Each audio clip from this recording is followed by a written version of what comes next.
আসসালামু আলাইকুম। আজকে আমি দেখাবো কিভাবে ফেসবুক ডিঅ্যাক্টিভ করবেন। প্রয়োজন হবে একটি ব্রাউজার।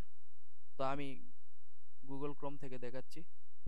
তারপর আপনাদের ফেসবুক ওপেন করতে হবে।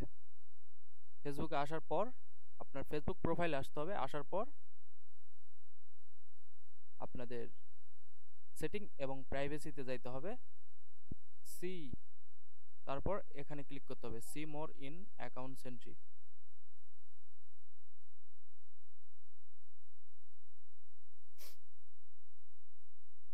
তারপর পার্সোনাল ডিটেইলসে ক্লিক করতে হবে। তারপর অ্যাকাউন্ট ওনারশিপ অ্যান্ড কন্ট্রোল এখানে ক্লিক করতে হবে। ডিঅ্যাক্টিভ অর ডিলেশন এখানে ক্লিক করতে হবে।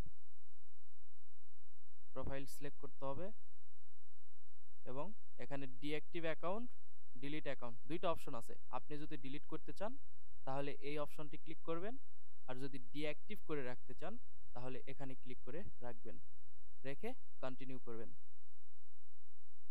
তারপর আপনার ফেসবুকের যা পাসওয়ার্ড আছে সে পাসওয়ার্ডটা দিবেন, দিয়ে কন্টিনিউ করলেই ফেসবুক প্রোফাইল আপনার ডিঅ্যাক্টিভ হয়ে যাবে। ধন্যবাদ। যদি ভিডিওটি আপনার উপকারে আসে অবশ্যই লাইক, কমেন্ট এবং শেয়ার করবেন।